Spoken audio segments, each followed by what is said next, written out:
Assalamualaikum warahmatullahi wabarakatuh.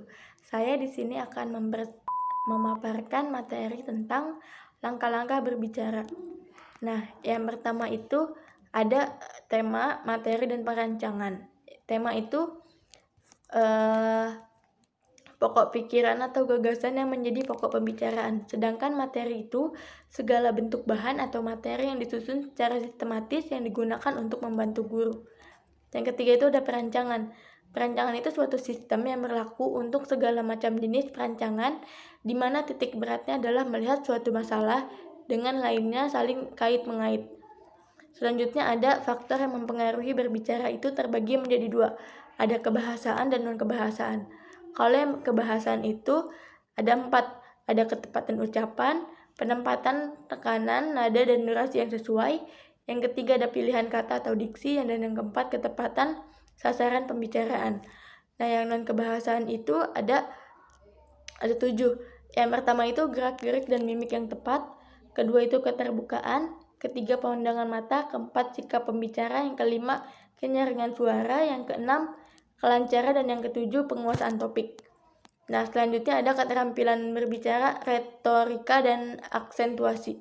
Nah, keterampilan berbicara adalah salah satu keterampilan berbahasa sebagai kemampuan mengucapkan bunyi-bunyi artikulasi atau kata-kata untuk mengekspresikan, menyatakan, serta mengungkapkan pendapat atau pikiran, dan juga perasaan kepada seseorang atau kelompok secara lisan, baik secara berhadapan maupun dengan jarak jauh.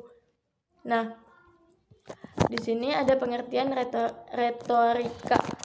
Nah, kalau retorika itu ilmu yang mengajarkan bagaimana kita menggarap masalah wicara, tutur kata secara heisnistik, epistemologi untuk membina saling pengertian dan kerjasama. Nah, ada juga yang berpendapat bahwa retorika itu mempersoalkan tentang bagaimana mencari kebenaran dengan dialog sebagai tekniknya. Nah, selanjutnya ada lebih jelas, yaitu retorika itu kemampuan menggunakan bahasa lisan atau berbicara yang baik dengan memberikan sentuhan gaya atau seni di dalam penyampaiannya, dengan tujuan untuk memikat atau menggugah hati pendengarnya dan mengerti dan juga memahami pesan yang disampaikannya. Selanjutnya ada retorika itu terbagi menjadi 2. Ada retorika persuasif dan juga retorika dialektika. Nah, retorika persuasif itu bertujuan untuk mempengaruhi orang dengan tidak begitu memperhatikan atau mempertimbangkan nilai-nilai kebenaran dan juga moralitas.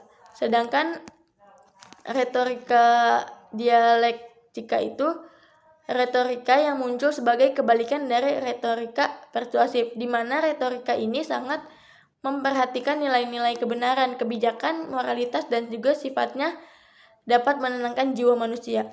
Selanjutnya ada aksentuasi. Aksentuasi itu